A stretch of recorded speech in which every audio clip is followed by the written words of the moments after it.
Bonjour à toutes et tous, j'espère que vous allez bien. Bienvenue dans cette nouvelle interview. Aujourd'hui, je reçois Audrey qui va nous parler de coaching pour le bien-être, que ce soit professionnel ou personnel. Peut-être que ça parlera voyage aussi car elle adore voyager. On va voir où ça nous emmène tout ça. Je vais attendre quelques instants qu'elle se connecte.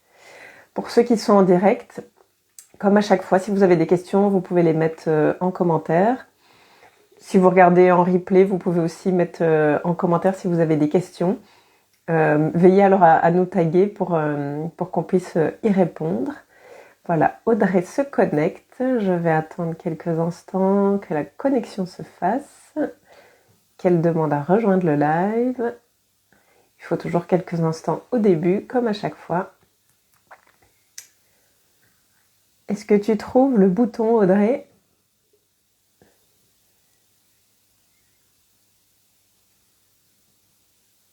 Sinon, dites-moi comment vous allez, comment ça se passe pour vous, le début du printemps. Est-ce qu'il fait beau chez vous?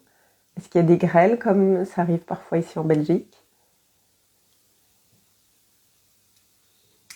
Est-ce que tu vois Audrey parce que je vois que tu es là. Ah voilà, hop. Encore quelques instants, toujours la technique qui a besoin d'un petit peu de temps pour se connecter. Voilà. Super, ça fonctionne. Salut Audrey! Bonjour Sophie. Comment tu vas? Eh ben écoute, ça va super bien.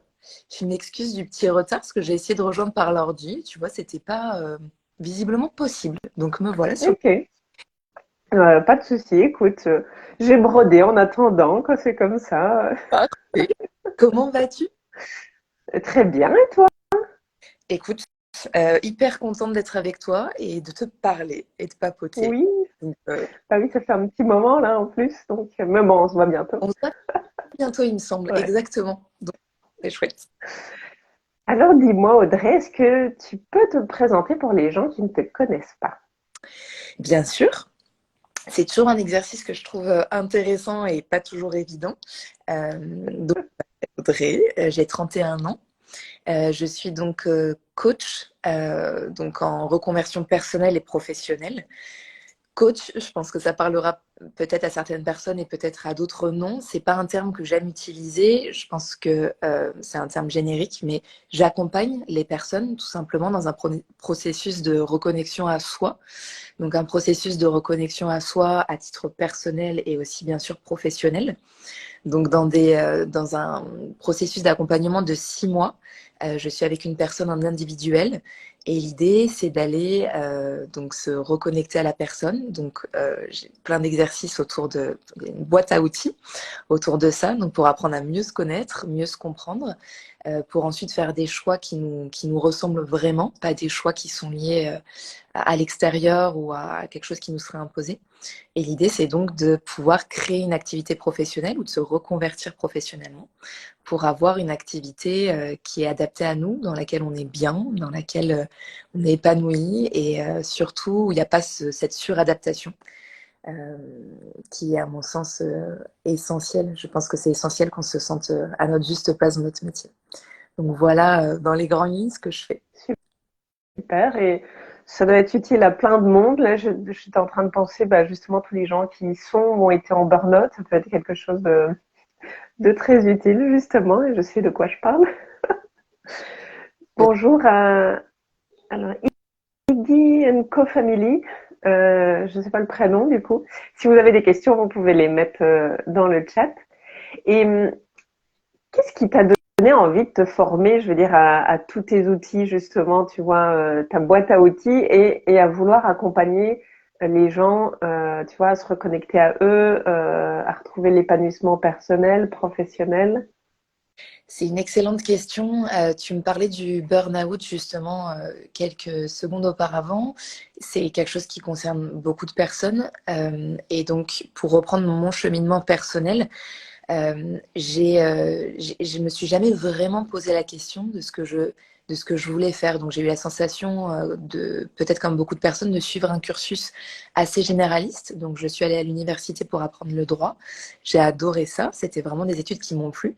Mais à l'issue du Master 2, de manière pareille, assez, euh, assez schématique, j'ai rejoint un métier donc en lien avec le juridique.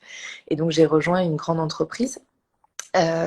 D'ailleurs, il y avait un versant, c'était pas spécialement juridique, mais qu'importe. Et donc, dans cette grande entreprise, j'ai réalisé que ça ne me convenait pas du tout. Donc, le mode de travail ne me convenait pas, les journées types ne me convenaient pas, la façon de travailler, la façon de penser, la hiérarchisation et tout le volet humain, rien ne me convenait. Et donc, je me suis posé la question parce que j'ai connu justement, alors, c'était pas spécialement une phase de burn-out, mais une profonde tristesse, un désintérêt, un manque de motivation. J'avais des signaux très forts que je ressentais en moi. Et je me disais, il y a quelque chose il y a quelque chose qui fonctionne pas. Et donc, j'avais à l'époque 25 ans et je me suis dit, si ma vie, elle doit rester telle qu'elle, c'est-à-dire avoir un chouette métier, alors d'un point de vue extérieur, qui me permet donc d'avoir un CDI et donc d'avoir un logement et donc d'avoir tout ce que la société extérieure, moi, m'avait semblé toujours valoriser. Je l'avais. Et pour autant, j'étais pas heureuse. Et donc, c'est vraiment ce qu'on peut entendre d'ailleurs des discours des gens qui changent de vie, mais ce profond désalignement et cette tristesse, elle n'était pas OK. Et je me suis dit, non, j'aime trop la vie pour me laisser dans ça. Et donc, par contre, je ne savais pas ce que je voulais faire. Et donc, j'avais en fait clairement besoin de mieux me connaître et de savoir qui j'étais, quels étaient mes talents, mes ressources.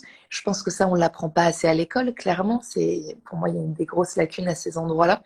Et donc, j'ai décidé de démissionner, de tout quitter et de partir voyager. Vraiment sans savoir où j'allais. Donc, j'ai pris un billet pour le Cambodge avec un sac à dos sur le dos et j'ai visité l'Asie. Et là, beaucoup de choses se sont produites. J'ai commencé à rencontrer des personnes, d'autres cultures. J'ai commencé à comprendre comment on pouvait faire différemment, surtout, et donc ce que la France ou nos sociétés occidentales faisaient n'était pas les seules possibilités, le seul mode d'emploi. Et donc, je suis tombée amoureuse. J'étais déjà amoureuse du voyage, mais je suis tombée amoureuse de ce qui se passe dans ces espaces-là où on se laisse le temps de se rencontrer, en fait. Et dans nos sociétés modernes, je pense que tu seras d'accord, quand on est dans cet engrenage de vie active, en fait, souvent, on n'a pas le temps pour soi, pour se connaître, pour déterminer qui on est. Et donc, j'étais passionnée, en fait, de cet univers-là, le temps qu'on a pour soi, pour se découvrir. Et donc, j'ai découvert l'univers du développement personnel aussi à ce moment-là et tous ces merveilleux outils que d'autres mettent à notre portée et qui nous permettent de se sentir mieux avec soi, clairement. Et donc, j'ai continué le voyage au long cours. Je suis partie 2 ans au Canada, aux États-Unis, Polynésie. Et donc, ces idées, j'écrivais beaucoup, ces idées germaient d'accompagner à mon tour l'humain. Et donc, je suis rentrée en France pour des raisons personnelles. Et j'ai décidé de me former à ce moment-là et je me suis dit, c'est parti. Donc, je me suis fait accompagner moi-même par une coach et je me suis formée. Et puis voilà. Voilà pour ce long monologue. Non, super, très intéressant. Bonjour à tous, parce que je vois qu'il y a eu différentes personnes là. Donc, comme je disais tout à l'heure, si vous avez des questions, vous pouvez les mettre en commentaire. Non, non, je trouve très intéressant et comme tu disais, euh, on a beau avoir la maison, le chien, le mari, les enfants, tout ce que la société, les publicités nous disent pour avoir une vie heureuse, c'est ça qu'il faut. En fait, le bonheur, moi, je pense même, c'est plus intérieur. Il y a combien de gens qui n'ont rien et qui sont très heureux, et à l'inverse, bah, des gens qui ont tout matériellement, mais qui sont tellement malheureux. Alors oui, ils vont encore acheter une babiole, un machin, mais c'est pas ça qui va les rendre heureux. Et Complètement. clairement, le bonheur, il vient de nous. Et quand on voit parfois dans certains pays, justement, qui n'est pas peut-être en Occident où matériellement ils n'ont pas grand-chose, j'ai l'impression qu'ils sont parfois bien plus heureux que nous. Et comme tu dis, ils ont peut-être aussi, pas justement, plus le temps euh, d'aller voir peut-être en eux, même si c'est pas des techniques de développement personnel. Finalement, ils le font naturellement. Ils sont au contact de la nature, chose que nous ici, on est beaucoup moins en contact. Et ça aussi, ça nous coupe je pense, de choses essentielles dont on a besoin, quoi. Et tu as tout dit, j'ai envie de rebondir sur plein de choses, mais oui, en fait, ça peut paraître galvaudé, on peut te dire tout se passe en soi, et pourtant, c'est vrai. C'est-à-dire que moi, quand j'ai compris que ma définition du bonheur, elle n'était pas celle qu'on me renvoyait, je me suis dit, ok, mais quelle est la mienne? Et c'est-à-dire que ce qui est passionnant pour moi, c'est de comprendre qu'on a tous une définition du bonheur qui est différente et qu'il n'y a pas de honte à ça. Donc après, c'est tout un système de déconditionnement. Comment assumer que moi, mon bonheur, il tient à ça et oser le dire aux autres, etc. Mais on a chacun notre mode d'emploi. Et donc, comme tu dis, moi, c'est ces sociétés pas occidentales qui m'ont beaucoup surprise parce que en fait, j'ai compris à quel point on pouvait être heureux même en n'ayant rien. Et c'est vrai. Et donc, je me suis dit, mais si ils n'ont pas ce qu'on me demande d'avoir et qu'ils sont hyper heureux, c'est quoi la clé? Et donc, ça demande d'aller chercher quelle est la clé pour soi. Et donc, je me souviens en Polynésie notamment, ou même en Asie, et même au Canada d'ailleurs, on valorise, et j'en parlais encore hier avec une personne, d'avoir des agendas qui sont libres, qui sont disponibles. Et moi, ce qui est compliqué encore pour moi aujourd'hui, c'est qu'on valorise beaucoup dans nos sociétés d'avoir des agendas qui sont remplis. Et donc, on a une espèce de fierté à dire, ah, moi, je suis busy, j'ai pas le temps. C'est super si on aime ça. Je trouve ça extraordinaire. Mais je trouve ça très bien aussi de pouvoir valoriser le fait que c'est OK d'avoir un agenda qui est plus souple. Moi, j'ai besoin d'avoir un agenda souple pour avoir du temps pour moi. Et quand en voyageant, j'ai découvert que c'était quelque chose qui pouvait être super et valorisé, j'ai trouvé ça extraordinaire. Au début, j'étais interloquée parce que certaines donc, cultures ou nationalités me disaient bah, moi aujourd'hui, je fais rien. Et je dis non, mais tu fais quoi? Il y a bien quelque chose que tu vas faire. Tu vas produire, il y a quelque chose que tu vas cocher dans ta tête. Et ils me disent je fais rien, mais rien. C'est-à-dire, je peux contempler aujourd'hui, je vais me poser au parc et je contemple. Enfin, pour moi, il y a tellement de magie qui se situe là, c'est extraordinaire. Et voilà, recoder ça, c'est Ouais, essentiel. mais c'est vrai que comme tu dis, hein, dans nos contrées, dans nos pays, dire ah, aujourd'hui je prends une journée pour aller méditer et contempler, on va nous regarder en mode mais t'es complètement perché quoi. Enfin, et comme tu dis, quand tu dis je prends une journée off, dans la tête des gens, c'est parce que je vais faire du ménage, parce que je vais faire, je sais pas moi, je vais lire, mais il y a toujours une activité derrière. Et Exactement. c'est pas comme tu dis, je vais juste me poser et si j'ai envie de rien faire, je ne fais rien. Exact. Euh, C'est tout à fait ça, en fait. Dans ces espaces-là, il se passe beaucoup de choses, mais je sais que c'est pas aussi évident de créer ces espaces-là, mais pourtant c'est magique d'être juste avec soi, de s'autoriser ça. Pour moi, c'est extraordinaire. Il y a des idées ouais. qui arrivent. Voilà, pour moi, Après aussi, j'ai l'impression que pour certaines personnes, c'est peut-être parfois compliqué déjà de se retrouver seul parce qu'ils ont peur et justement quand on n'est pas habitué, vu que depuis tout petit, c'est un peu une course il faut réussir déjà à l'école, puis combien d'enfants, il faut faire du sport, il faut faire des activités et déjà petit, moi je vois, il y a des enfants, ils ont même pas encore 12 ans, ils ont des agendas limite de ministres. Tu te dis, ben, les pauvres. Oui, ils aiment bien, mais ça leur apprend pas, comme tu dis, à être seul. Et quand on est seul, c'est là qu'il y a l'imagination, l'intuition qui arrive. Et, et j'ai l'impression aussi qu'il y a plein d'adultes, je sais pas s'ils osent pas ou ils n'aiment pas être seuls parce qu'ils ont peur et ils se sont limite jamais retrouvés seuls avec eux-mêmes et ils savent pas qu'est-ce qui va sortir de là s'ils se retrouvent tout seuls aussi, hein. mais oui, c'est passionnant ce que tu me dis, c'est hyper intéressant parce que pour moi, tu dis tout. En fait, je pense, parce que je l'ai vécu aussi, je n'arrivais pas à être seule avec moi-même. Et en fait, je pense, encore une fois, c'est une supposition, mais que ce qui fait peur, c'est l'inconnu qui vient à l'intérieur de nous. L'inconnu fait peur extérieur, mais en fait, c'est souvent parce qu'on n'a pas pris le temps de se rencontrer. Et donc, dans ces espaces-là qu'on passe avec soi, clairement, il peut émerger des choses qui peuvent être déstabilisantes parce que ça va faire bouger les lignes dans nos vies, ça va nous demander de regarder des choses pas confortables, peut-être de prendre des décisions, que ce soit dans notre vie personnelle, professionnelle. Et je suis d'accord avec toi, je ne minimise pas en tout cas le fait que c'est pas facile. Et un conseil que je donnerais, parce que moi aussi je suis passée par là, c'est peut-être de commencer à faire petit pas par petit pas, ou d'agrémenter le moment avec de la musique au début, ou je sais pas, mais le faire petit pas par petit pas. Et aussi prendre conscience que ce dont on a peur, c'est vraiment nous. Et ça, c'est chouette de le réaliser parce que pour moi, si c'est de nous dont on a peur, c'est extraordinaire, c'est génial en fait, d'avoir peur de nous. C'est ok, ben alors on va avoir peur de soi et on va aller voir ce qui se cache derrière. Et il y a toujours des choses extra qui sont pas confortables. Il faut être ok avec le fait d'être inconfortable parce qu'il y a des choses qui sortent qui sont pas agréables. Et donc ça dépend après avec quel degré de vérité on veut vivre les choses. Est-ce que ce qu'on a ressenti, on le met sous le tapis ou est-ce qu'on a envie de prendre action dans nos vies? Mais oui, je divague un peu, mais en tout cas, c'est pas un exercice Non, confortable. non, Et moi, j'aime c'est juste.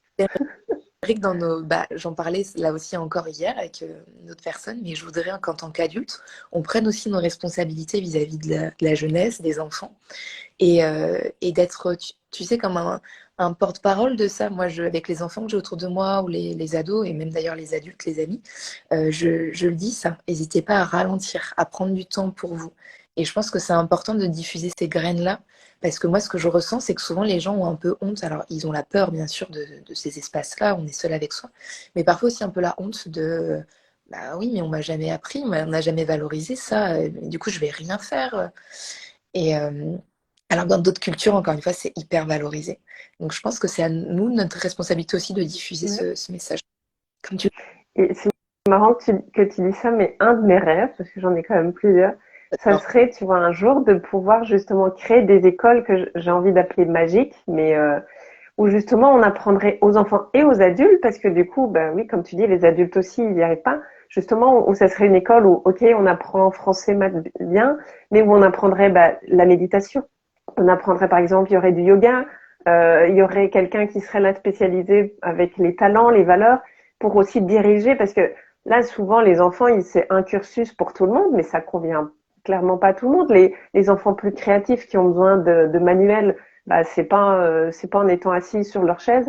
Et de vraiment, je sais pas, je trouve, c'est comme tu dis, c'est important bah, de changer la façon dont on nous apprend, je veux dire, à l'école, à être plus en contact avec la nature. Enfin, et c'est ce que tu dis en fait. Non, mais j'adore ton rêve et j'adore parler rêve et ton rêve me parle beaucoup.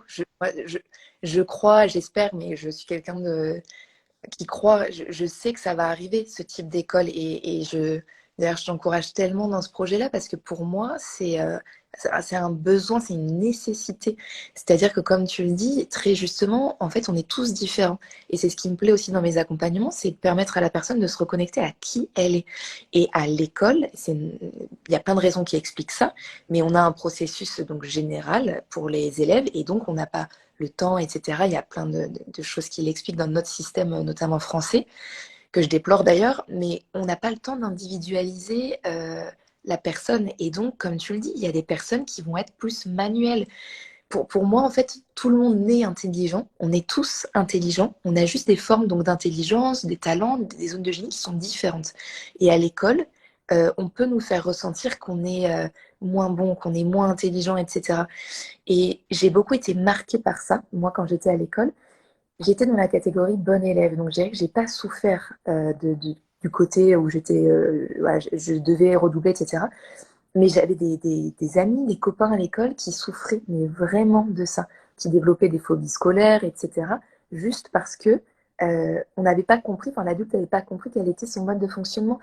Ils étaient terriblement intelligents, en fait. C'est juste qu'ils avaient besoin soit de plus de temps, soit d'une autre façon d'apprendre. Donc ouais, c'est des sujets qui sont passionnants parce que ce que tu dis, moi je pense qu'on a tellement besoin de nous apprendre à méditer, mais je rêve d'une école où on apprend, alors ça peut faire peur à certaines personnes qui, avec ce terme-là, mais juste ces moments où on se pose, tu sais, et on est avec soi, on respire, il se passe tellement de choses dans ces endroits. Donc, euh, donc ouais, c'est passionnant ce que tu me dis, je pense que c'est un besoin fondamental. Voilà. Et je pense que... Ouais. Vas-y, pardon. Et non, et comme tu dis, tu vois, bah, alors c'est le système qui est comme ça et enfin, je pense que les instituteurs aussi, parfois ils en ont marre et quand justement ils doivent, enfin, moi je connais des instituteurs, j'ai notamment ma mère qui était et c'est vrai que c'est, je pense, frustrant aussi quand, voilà, t'as un programme, un truc que tu dois faire et que tu vois qu'il y en a qui arrivent pas, t'essayes de les aider au mieux, c'est pas évident. Ce qu'il y a, c'est que tu vois, pendant que tu parlais, moi ça me faisait vraiment l'image de la société, en tout cas ici chez nous, c'est vraiment de nous faire rentrer dans le moule. Et il y a une expression qui dit, moi, je veux pas être finir comme une tarte, mais J'adore. c'est ça parce que finalement, on est petit, on est tous uniques, on nous fait rentrer dans le moule, et puis quand on est adulte, ceux qui ont envie, justement, comme tu dis, ben, j'ai tout pour être heureux, mais finalement, je suis pas heureux. Qu'est-ce qu'on fait? Bon, on va essayer de sortir du moule. On va commencer à enlever toutes nos couches qu'on a bien gentiment superposées pendant toutes ces années pour aller retrouver, on va dire, la graine originale. Mais c'est juste, je me dis juste, bah, pourquoi, si on pouvait éviter de mettre toutes ces couches, ce serait quand même vachement plus sympa. Et Exactement, encore une fois, c'est très juste. C'est comme tu dis, j'adore l'image, c'est qu'on doit enlever les couches. Et donc, ça prend du temps. C'est un processus où on enlève les couches de conditionnement pour voir ce qu'il y a en dessous. Et donc, vraiment, qui on est à l'état brut. Et donc, comme tu dis, en fait, ce que tu proposes, ces types d'écoles. Alors, encore une fois, hein, je ne critique pas les professeurs parce que je comprends tellement à quel point. Du coup, j'ai enseigné aussi. Donc, je sais que je sais à quel point c'est pas facile et qu'on a envie de faire plus, mais on peut pas. On a un programme à délivrer, etc. Mais qui est une proposition je ne sais pas comment ça pourrait se présenter, mais d'écoles alternatives ou qui pourrait permettre, je ne sais pas, quelques heures par semaine de se reconnecter à soi. Pour moi, c'est du temps de gagner quand on est adulte, en fait, comme tu dis. Ouais, Et moi, je rêve qu'on n'ait pas à passer par ces cases burn-out, par ces cases ouais, qui font mal. Alors, ça apprend toujours énormément. Je referai tout ce chemin si c'était à refaire. Mais je pense qu'on peut plutôt, en fait, essayer de ne pas mettre toutes ces couches de conditionnement et créer une vie qui part de soi, parce que je pense que tout l'intérêt est là, en fait. Créer une vie ouais, et qui imite pas l'extérieur ou voilà. ouais. Donc, Et on a Marichou qui nous dit totalement ok, ça serait essentiel pour les enfants. Je rêve de ça aussi pour mon futur enfant. Il faut revoir le système éducatif y intégrer la méditation, développement personnel et autres. Ouais. Mais comme ouais, on y arrive, on y va. Et je sais que je suis pas la seule à rêver de ça, donc les choses bougent. les choses bougent. Moi, c'est ce que je vois. Je vois toujours le verre à moitié plein, mais je trouve que les choses bougent. Il y a tellement de personnes qui œuvrent à ça, cette vision-là. Moi, je trouve ça extraordinaire. Il y a plein de choses qui bougent, justement. Donc, j'ai hâte de voir ce que sera la société de demain, même Ouais. si, voilà. Après, c'est parce qu'il faut, voilà, il faut du temps et on est parfois impatient et moi, clairement, la première. Mais bon, voilà. Et par rapport à ça, d'ailleurs, je suis en train de terminer une formation en ce moment où notamment on parlait de chapitres et l'impatience. Moi aussi, je l'ai beaucoup. Je suis très impatiente. J'ai envie que tout soit là maintenant. Et j'aime beaucoup me rappeler qu'on a plein de chapitres dans nos vies. Et c'est intéressant. Ça, c'est un exercice qui nous est donné de prendre une feuille, de noter l'âge qu'on a et jusqu'où on risque de vivre et de se rendre compte que, alors, on ne sait pas, bien sûr, combien de temps notre vie va durer, mais en général, on a du temps encore. Et donc, je trouve ça intéressant de se dire qu'il y a plein de chapitres dans nos vies qui vont arriver. Donc, quel est mon chapitre actuellement? Quel sera le prochain? Et ça permet de réaliser qu'on a le temps, en fait, de faire les choses. Ça aussi, c'est important de sortir de l'urgence.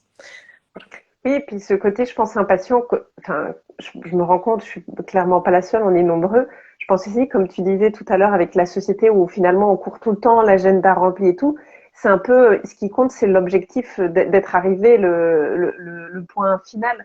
Or, ben, tout le voyage, c'est important quand on va escalader une montagne, la montée jusqu'au sommet est tout aussi importante que quand on arrive au sommet. Sinon, autant demander à un hélicoptère de nous déposer directement et c'est bon. Oui. Mais ça n'aura pas du tout la même saveur. Et c'est vrai que je pense que c'est ça aussi que parfois on a du mal d'apprécier le chemin tellement on est parfois focus sur l'objectif. Et je parle aussi pour moi, hein, clairement. Hein. Mais et c'est des couches de conditionnement à enlever. Mais là aussi, c'est hyper intéressant ce que tu dis parce que moi, ça m'est déjà arrivé d'obtenir des diplômes ou etc. Et voilà, l'objectif était coché, je ressentais rien. Et c'était voilà, pas passé grand-chose, etc. Alors qu'en fait, ce qui est passionnant, et c'est ce que je dis beaucoup, notamment dans les accompagnements, c'est que c'est le chemin qui est hyper intéressant. Et en fait, tu prends l'exemple de la randonnée. Je randonne beaucoup, je sais que tu marches aussi. Et en fait, ce qui est hyper intéressant, c'est l'effort dans lequel on est. Et quand on arrive au sommet, on est hyper heureux parce qu'on sait ce qui s'est passé avant. Et en fait, dans le chemin pour la montée, c'était pas facile parfois. Il y a eu d'autres moments où il y a eu un second souffle. On a appris énormément sur nous. On est allé voir dans nos ressources. Moi, c'est le chemin en fait qui compte. Et c'est pour ça que le voyage au long cours m'a plu et le voyage aussi lent parce qu'on se découvre. Et parfois, il n'y a pas de ligne d'arrivée. Et ça, c'est aussi beaucoup une question que j'entends autour de moi et qu'on me pose, c'est mais du coup, c'est quoi la finalité? Du coup, c'est quoi le but? Et tu vas arriver quand? Et ça, j'aimerais aussi qu'on se pose les questions différemment. C'est quel plaisir tu prends dans ton chemin et qu'est-ce que tu as envie de vivre? Qu'est-ce que tu as envie de te faire vivre? Et ça, c'est vraiment intéressant. Voilà, de ne pas focaliser sur la ligne d'arrivée, mais sur le chemin. Je trouve ça passionnant. Oui, et puis comme tu dis, en plus, la ligne d'arrivée, elle peut changer parce que tu peux avoir là un objectif et tout, mais au fur et à mesure que tu te diriges vers ton objectif, tu peux changer d'avis, tu peux changer. Là, tu fais un accompagnement, peut-être que dans 6 mois, ton accompagnement il sera un peu différent. Il y aura peut-être autre chose avec, et donc il n'y a pas vraiment de ligne d'arrivée parce que on évolue et on chemine. Donc, entre guillemets, la ligne d'arrivée se déplace aussi au fur et à mesure. Puis, il y a toujours des rêves qui sont là. Donc, comme tu dis, il n'y a pas vraiment de ligne d'arrivée, quoi. Il y a des étapes, on pourrait dire, mais il n'y a pas vraiment de ligne d'arrivée, quoi. J'adore ta vision des choses parce que à chaque fois je schématise, j'ai des images qui m'apparaissent en tête, mais c'est ça pour moi la vie, par exemple, ouais, c'est un espace où il se passe beaucoup de choses qui peuvent arriver à droite, à gauche, il y a beaucoup d'imprévus, il y a plein de choses qu'on peut pas maîtriser, et donc ta ligne d'arrivée, elle se déplace constamment ou elle est carrément modifiée. Et comme tu dis, là, je propose un accompagnement de 6 mois, ça me nourrit, mais certainement qu'il va se modifier, ou il y aura d'autres choses qui vont arriver. Aujourd'hui, je suis ici, mais peut-être que je serai ailleurs dans 2 mois. Donc, comme tu dis, et enfin, c'est ça que je trouve magique d'ailleurs, et de mettre de l'espace dans nos vies et de se dire, ok, bah, pour le moment, je vais là, mais je me laisse la possibilité que ça évolue. Et donc, pour moi, ça laisse rentrer la magie, tu sais, aussi l'imprévu, et c'est pas figé. Pour moi, ça, c'est important. Oui, moi, ce qui me venait aussi, c'est heureusement, peut-être qu'on n'a pas aussi une ligne d'arrivée figée parce que une fois qu'on y sera arrivé, ben, notre vie perdrait aussi limite tout son sens parce que ce qui nous fait avancer, c'est justement les buts, les rêves. Mais si tout d'un coup, ben, on est à la ligne d'arrivée comme un marathon, après, je pense qu'on se dirait, OK, et maintenant, ben, j'ai plus de but, j'ai plus de rêve, ma vie s'arrête alors, tu vois. Mais oui, moi, je pense qu'on a besoin de choses qui nous fassent avancer, donc de buts, d'objectifs. Donc, heureusement, comme tu dis, qu'on n'arrive pas à la ligne d'arrivée en disant, ok, tout est fait, et donc là, qu'est-ce que je fais? Mais oui, je trouve ça essentiel d'avoir toujours des Ouais. choses complètes. Et tout à l'heure, quand tu parlais de la randonnée, j'avais une autre image où moi là c'était en janvier la dernière fois que j'ai été faire des plus grandes randonnées à La Palma. Et c'est vrai qu'une des randos, quand je voyais le sommet, bah tu dis ça quand même paraît haut, hein. Mais bon voilà, on y va et comme tu dis, on y va un pas à la fois et on se challenge et parfois je sais que je parle avec une personne et tout, mais par moment je devais me dire allez vas-y, tu vas y arriver. Parce que bah, on a tendance, le mental il a tendance à regarder et se dire oh on est encore loin, c'est encore haut. Et puis on y va un pas à la fois, on profite du paysage et le parallèle que je voulais faire, c'est parfois dans justement, tu vois, dans le développement de nos activités et tout, on voit tellement le sommet qu'on oublie que bah, même physiquement, ben, on y va, on se motive et tout. Et parfois, j'ai l'impression que par exemple pour des développements de projets au coin, on oublie de, euh, de se motiver comme on peut le faire en randonnée, quoi. Mais Je sais pas si tu vois le ah, mais parallèle.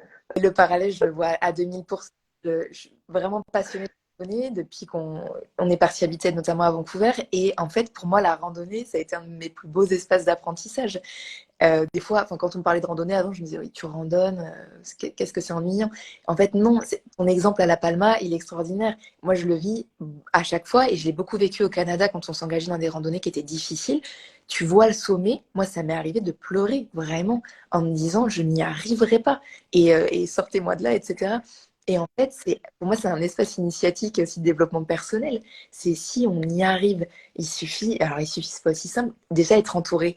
Donc c'est une Ouais. belle métaphore, pas faire les choses seul, prendre son temps, y aller à son rythme et ouais, et se rendre compte qu'on a des ressources souvent insoupçonnées à l'intérieur de soi. Et quand tu arrives au sommet et tu sais ce que tu as traversé, ça donne une confiance de dingue. Moi, je trouve que enfin, ces espaces de randonnée, moi, je les adore aussi d'un point de vue personnel et développement personnel. Mais donc, Et c'est marrant ce que tu dis. Ça me fait penser quand j'avais été avec un ami au Canada, justement. Une des grandes randonnées qu'on avait fait, c'était, je pense, 20 kilomètres, donc ça allait être toute la journée. C'était la première fois que je faisais aussi long, donc je lui ai dit, écoute, je sais pas si je suis capable. Et puis on arrive sur le parking, je vois le truc, je me dis, oh, ça a l'air. Mais je me dis, ok, je me suis engagée, je vais donner. Et puis on commence à monter. Et comme tu dis, bon, on était à deux. Et ce qui a été magique, je me suis rendu compte, c'est quand moi j'étais en mode un peu down, lui il était en mode comme si on équilibrait. Non, mais ça va aller. Hein. Et quand c'était lui qui perdait, parce qu'il faut pas croire, hein, lui aussi, pourtant qui avait l'habitude de randonner, c'était moi qui étais pumping up. Non, mais ça va aller, t'inquiète.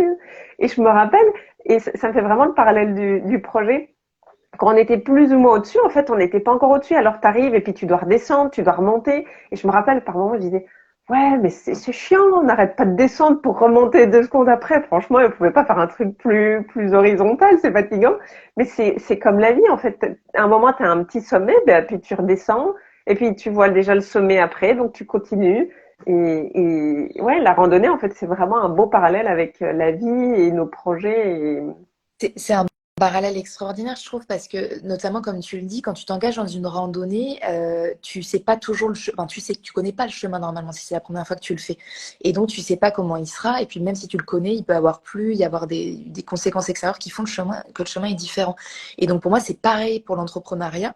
Pour l'entrepreneuriat, si j'avais su ce qui m'attendait, peut-être que je me serais pas lancée en fait. Et je trouve que ça a beaucoup d'entrepreneurs. Quand tu es sur le chemin de l'entrepreneuriat et que tu vois tout ce qui peut arriver, et ben tu te dis waouh, ok. L'importance d'être soutenu pour moi, elle est fondamentale, de personnes qui croient en toi, qui croient en ton projet, qui voient en toi des choses que parfois toi tu ne vois plus quand le challenge est important ou que tu vois la montagne de ce qui t'attend. Et donc c'est pareil en randonnée, être soutenu. Moi, combien de fois j'ai dépassé mes limites sur des randonnées sur lesquelles je me sentais pas capable. Et pareil en entrepreneuriat. Et si j'avais regardé l'objectif, parce que souvent je l'ai en tête l'objectif, et je me dis mais j'y arriverai pas, j'y arriverai pas. Et en fait, ce qui compte, à mon sens, c'est vraiment de voir la petite étape d'après, le petit pas. Et donc c'est pareil en randonnée, un pas devant l'autre en fait. En randonnée, si tu n'es Mhm. pas devant l'autre, ça marche pas. Et donc pour moi, dans l'entrepreneuriat, c'est pareil, un pas devant l'autre, mais une étape intermédiaire. Et surtout, et surtout, et surtout, entoure-toi de gens qui croient en toi, en fait, qui sont passés par là, qui sont sur ce chemin-là, qui te comprennent. Et ça, c'est vraiment pour moi hyper fondamental. Et comme la randonnée, clairement. Ouais. Il y a Aline qui nous fait des petits cœurs et des petites fleurs. Et je lui Et pour revenir quand même à ton accompagnement, ça serait, tu vois, tu es plutôt accompagné qui? Est-ce que c'est tout le monde? Je suppose que c'est plutôt des adultes déjà que des enfants. Est-ce que c'est autant les hommes que les femmes fais ou pas? exactement. Hein. Ouais, c'est une excellente question. C'est autant les hommes que les femmes. Pour le coup, je me suis posé cette question au tout début de mon activité et ça, pour moi, ça faisait pas sens d'accompagner que les femmes ou que les hommes. Je veux vraiment accompagner l'humain et donc derrière l'humain, pour moi, c'est hommes et femmes. Donc, c'est en fait le seul critère, c'est quelqu'un qui a envie, profondément envie de mieux se comprendre, de se reconnecter à soi. Et du coup, le point d'entrée, généralement, c'est la sphère professionnelle. Donc, réinventer sa sphère pro, soit créer son activité. Donc, j'accompagne dans la création du projet ou alors simplement se réorienter. Et donc, dans ce cas-là, on prend du temps à aller chercher ce qui pourrait intéresser la personne, etc. Donc, j'accompagne hommes et femmes et donc plutôt adultes, enfin plutôt adultes, oui, adultes. Je pense que on a besoin d'avoir fait un certain chemin, pour mon accompagnement en tout cas, pour qu'on puisse progresser ensemble. Et en tout cas, mon programme est créé pour que ce soit quelqu'un qui a un petit peu cheminé d'un point de vue professionnel avant. Je ne suis pas fermée à l'idée dans quelques années parce que l'enfance et l'adolescence est un sujet qui me passionne. J'ai vraiment envie de pouvoir les accompagner, mais donc pouvoir créer quelque chose de spécifique à eux. Donc pour mon accompagnement actuel, ça concerne vraiment les adultes. Ok. Voilà. Et ça se passe comment? C'est en ligne, en présentiel, les deux? Comment ça se passe? Alors, c'est en ligne, c'est-à-dire que le présentiel est possible, je le fais. Donc, je suis du côté de La Rochelle. Je le fais, simplement, ça n'aura pas vocation à durer longtemps sur La Rochelle. Et donc, c'est pour ça que je privilégie le en ligne. Ça n'aura pas vocation à durer longtemps parce que, comme tu l'as compris, je bouge, j'adore le voyage et il se pourrait qu'il y ait une petite expatriation, quelque chose qui se prépare pour bientôt. Et donc, l'idée de mon accompagnement, c'est qu'il puisse se faire en ligne. J'y vois de l'intérêt pour moi, bien sûr, mais je le vois aussi pour les personnes que j'accompagne. Il y a une certaine souplesse au fait d'être en ligne, de pouvoir être chez soi tranquillement dans un espace. Il y a des personnes que j'ai qui sont en pyjama, en chaussons, et je trouve ça j'adore. Pour moi, ça dénature pas la qualité d'un accompagnement. J'ai fait beaucoup d'accompagnements, moi, en ligne, où j'étais coachée, ou des formations, et donc pour moi, ça fonctionne tout autant. Donc je privilégie le en ligne, mais s'il y a des personnes du côté de La Rochelle et qui ont envie qu'on se rencontre, même pour discuter pour les prochains mois, je serais ravie. Et même s'ils sont pas tout près de La Rochelle c'est joli, donc ils peuvent aussi aller visiter La Rochelle et te dire bonjour. Tout à fait, et venir me dire bonjour et visiter La Rochelle. Il y a Aline qui nous dit tout est lié et relié, vous êtes inspirantes les filles. Ah merci, c'est gentil. Merci beaucoup. Je suppose qu'il n'y a pas vraiment de contre-indication dans ce que tu fais, tu vois, c'est pas comme certaines techniques où voilà, si on a des problèmes de santé ou quoi, est-ce que chez toi il y aurait quand même une contre-indication, tu vois, ou pas spécialement? Oui, il y aurait une contre-indication. Typiquement, moi, d'un point de vue personnel, je suis passée par des phases. Donc, quand j'ai voulu me réinventer, je pense que j'ai vraiment été dans un état au début pendant plusieurs mois, lié aussi à des événements de vie personnelle, un état plus si un état dépressif. Et donc, j'ai fait une thérapie. J'ai fait 2 thérapies, une plus longue. Et donc, le coaching est quand même différent d'un travail thérapeutique. Enfin, c'est même très différent. Je suis en train de me former justement d'ailleurs pour ajouter un volet thérapeutique et pouvoir accompagner, donc ça me demande de reprendre des études et pouvoir accompagner sur le volet aussi thérapeutique et traumatique qui me passionne. Mais pour le moment, je suis habilitée à accompagner les personnes d'un point de vue coaching. Et donc le coaching va concerner des personnes qui ont un état, qui ont une certaine vitalité, c'est-à-dire qui ont retrouvé de la vitalité, qui sont capables d'imaginer un futur pour eux, même si on va visiter le passé, etc., qui n'ont pas de grosses plaies béantes ouvertes, type des traumas ou type un état dépressif pour le coup, ou quelque chose qui nous fait nous sentir pas capable de se mettre en mouvement, pas capable d'y aller. Et donc je l'ai ressenti, je l'ai connu, cet état-là, je sais ce que c'est. Et donc là, je pense que c'est vraiment notre travail d'aller voir un thérapeute, quelqu'un qui est habilité à pouvoir accompagner spécifiquement, et donc qui a suivi des études de psychologie également, pouvoir accompagner sur cette sphère-là.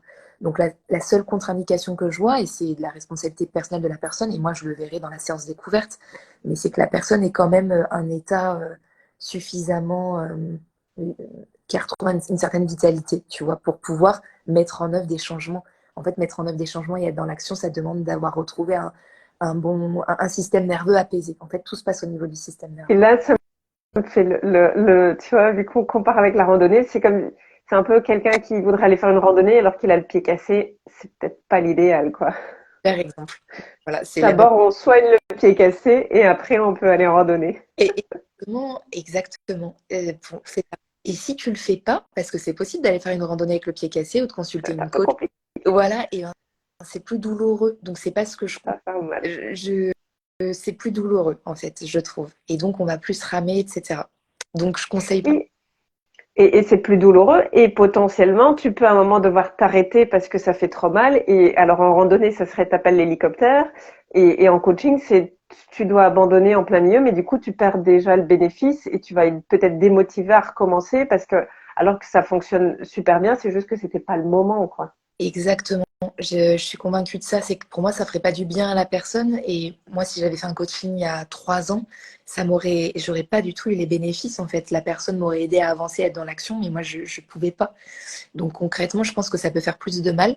Je crois en la puissance du coaching à plein d'égards, à quel point ça peut aider à la mise en mouvement, à quel point on révèle des parts de soi, à quel point on peut se sentir puissant et confiant. Mais pour ça, on a besoin d'avoir guéri certaines choses avant si on sent qu'on a vécu des événements difficiles. Voilà. Donc l'importance, ça aussi je le redis, je pense, c'est de ne pas hésiter à se faire accompagner. Donc pas que par une thérapeute si on en ressent besoin, ou une hypnose, une hypnothérapeute, ou il y a plein de choses qui existent aujourd'hui qui peuvent nous aider à nous faire nous sentir mieux. Et, Ouais. et si je peux dire quelque chose juste, Oui, c'est que je vas-y, suis vas-y. aidée par ces états-là, et j'aime bien me dire, c'est parce que là aujourd'hui on se parle et j'ai retrouvé moi une zone qui me fait me sentir bien et dans le flow, et donc je suis heureuse dans ma vie. Mais j'ai connu, et on pourrait croire du coup que ça a toujours été facile, j'ai connu des états vraiment down où j'étais pas bien, et je sais ce que c'est, et je sais que tu sais aussi quand on est vraiment pas bien. Et donc si c'est un message qui me tient à cœur aussi de faire passer, c'est qu'on s'en sort toujours, qu'il y a plein de choses qui existent autour de nous pour nous aider, donc ne pas hésiter à demander de l'aide. Ça, pour moi, c'est essentiel. Voilà. Ouais, tout à fait d'accord avec ça. Et on avait Tanou qui nous disait coucou. Je mettrai encore comme quand j'avais publié l'annonce tes coordonnées, comme ça si les gens veulent te contacter, ils retrouveront tout. Est-ce qu'il y a quelque chose que tu souhaiterais ajouter Quelque chose ou pas? à ajouter. Alors, il y a toujours des milliers de choses que je peux ajouter. Le problème d'une grande dame. S'il y a une chose à ajouter, oui, c'est souvent ce que je répète. J'ai l'impression de me répéter un peu, mais je l'ai entendu hier encore d'ailleurs dans une conférence que j'écoutais. Mais c'est si aujourd'hui vous avez une idée, un projet, quelque chose qui vous semble vous faire battre le cœur un peu plus fort, moi c'est vraiment mes signaux, vous faire vous sentir un peu plus en vie, et même si ça fait pas sens pour l'extérieur, même si il y a beaucoup de peur parce que c'est certain qu'il y a des peurs quand on veut changer. Si vous ressentez ça, l'envie, ça va parler à certaines personnes qui regarderont peut-être la vidéo et qui j'ai parlé, mais l'envie de partir en voyage, l'envie de d'oser activer un visa, ou juste l'envie d'avoir une conversation, ou juste l'envie de se lancer dans un projet entrepreneurial, c'est pas juste, mais tenter, oser. Et c'est vraiment le message que je veux faire passer, oser. Il n'y a pas de finalité dans la vie, il n'y a pas d'échec. Pour moi, on apprend toujours tellement.